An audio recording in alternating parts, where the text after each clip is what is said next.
Kamu siapa? Santa Mikaela. Oh, oke.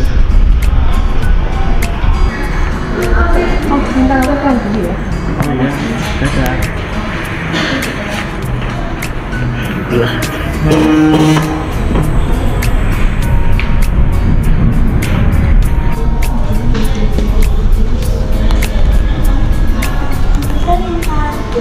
Aku lagi ngapain?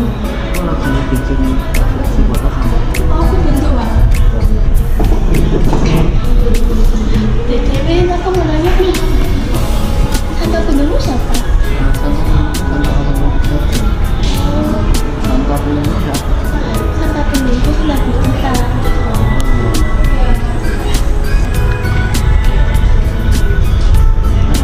Waktu aku udah dijemput, aku pulang dulu ya. Oke, kita nih Kang. Iya.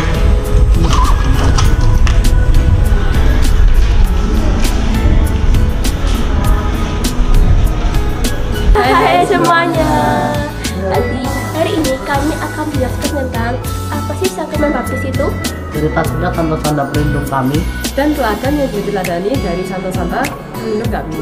Selamat menikmati semuanya.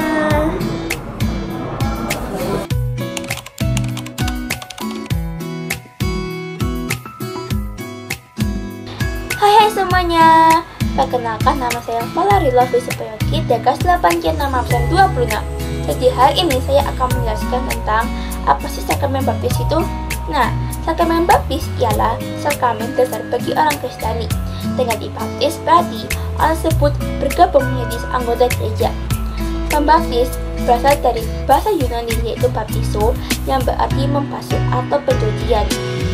Pembaptis dapat dibedakan menjadi dua jenis, yaitu baptisan bayi dan baptisan dewasa. Lambang yang dipergunakan dalam sakramen baptis ialah 1. Air yang berarti membersihkan dari dosa-dosa. 2. Lilin yang melambangkan jejak Kristus sebagai penerang dalam kehidupan. Yang ketiga adalah kain putih yang melambangkan bahwa kita sudah dibaptis dan kita akan mengandalkan kekuatan Kristus dalam menjalani kehidupan kita.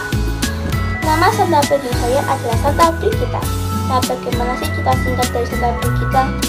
Santa Brigita lahir di Swedia pada tanggal 23 Juli 1303. Sejak kanak-kanak, ia rajin mengikuti misa dan selalu mendengarkan khotbah. Saat Santa Brigita masih kecil, ia selalu berupaya untuk mencegah orang-orang menyakiti dan menghina Yesus.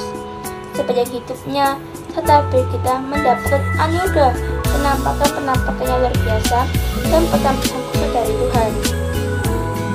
Semuanya itu didapatkan oleh Santa Brigita karena Santa Brigita selalu taat kepada Tuhan. Akan tetapi, Santa Brigita tidak pernah sombong atas pendapatannya itu. Di kemudian hari, Santa Brigita membentuk suatu kongregasi Suster Sang Penebus yang juga dikenal sebagai Kongregasi Suster Brigida. Santa Brigita wafat di Roma pada tanggal 23 Juli 1373. Itulah cerita singkat dari kehidupan Santa Brigita. Sikap yang bisa diteladani dari Santa Brigita ialah rajin mengikuti misa, selalu melakukan khotbah dengan baik, tidak pernah sombong, dan taat kepada Tuhan.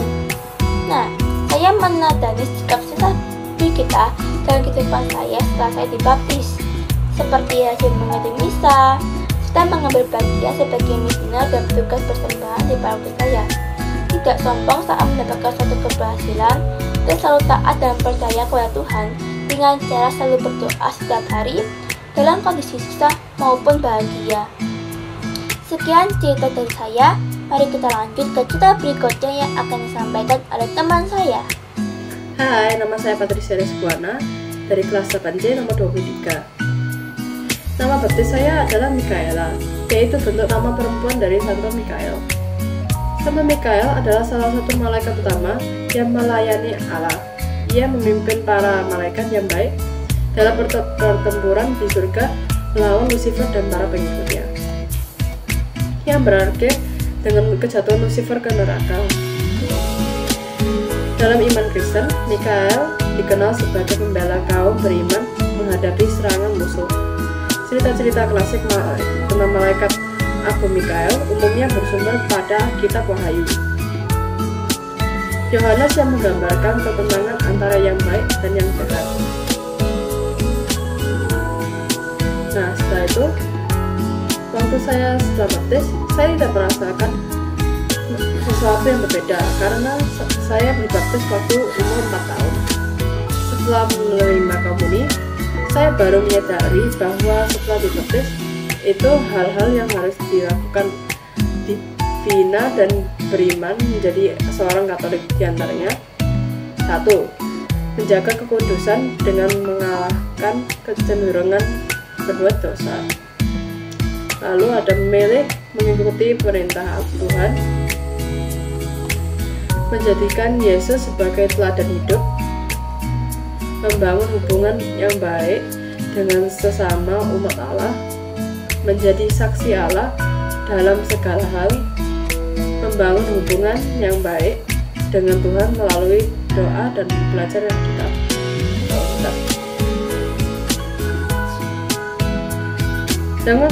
Dan juga dengan memperbaiki sikap seperti berani, membela yang benar, tanggung jawab, dan rajin ke gereja. Nama saya Arnold Lintang Tiaga Saputra dari kelas 8C nomor absen 5. Dan saya akan mempresentasikan tentang santo pelindung saya, yaitu Santo Arnoldus Jansen. Santo Arnoldus Jansen lahir pada tanggal 1837 di Gotz, dataran rendah Sungai Rhein di Jerman. Ia meninggal pada tanggal 15 Januari 1909. Dia adalah seorang pastor gereja Katolik Roma dan misionaris yang telah dikanonisasi sebagai santo dengan keturunan Jerman dari Belanda. Dia dikenal sebagai pendiri dari Serikat Sabda Allah, bahasa Latinnya Societas Verbi Divini, disingkat SVD, dan 2 kongregasi untuk para suster. Pada tahun 1889, dia mendirikan suster misi Abdi Roh Kudus di Steyr, Belanda. Dan pada tahun 1896, mendirikan suster adorasi Roh Kudus. Pada tempat yang sama, dia dikanonisasi oleh Paus Yohanes Paulus II pada tanggal 5 Oktober 2003. Dia memiliki imam yang dalam dan sederhana. Sifat yang dapat kita teladani dari Santo Arnoldus Jansen adalah bahwa ia jujur, sederhana, terbuka, dan tegas, serta kebersamaan kolaborasi dengan masyarakat. Itu merupakan contoh sikap-sikap yang harus kita teladani pada kehidupan kita sehari-hari. Hidup saya setelah dibaptis itu seperti baik, lebih bagus. Saya lebih merasa untuk mengikuti acara-acara rohani, mengikuti rekat ataupun paduan suara, mengikuti aktivitas-aktivitas di gereja, lingkungan, dan sebagainya. Terima kasih. Setelah kami membuat video tentang sakramen baptis, kami semakin menyadari bahwa Allah menghendaki kami untuk memperdalam dan memperkuat iman kami.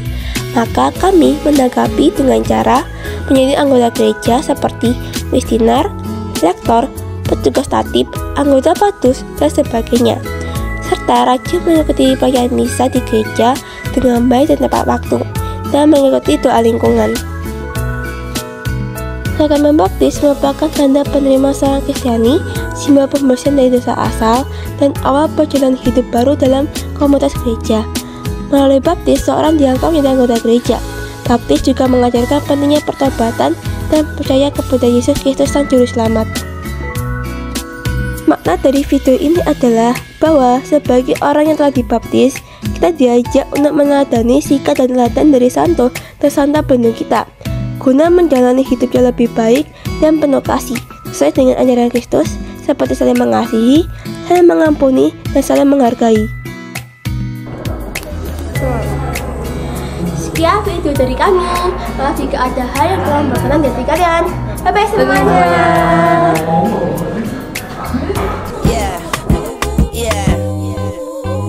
meditate now.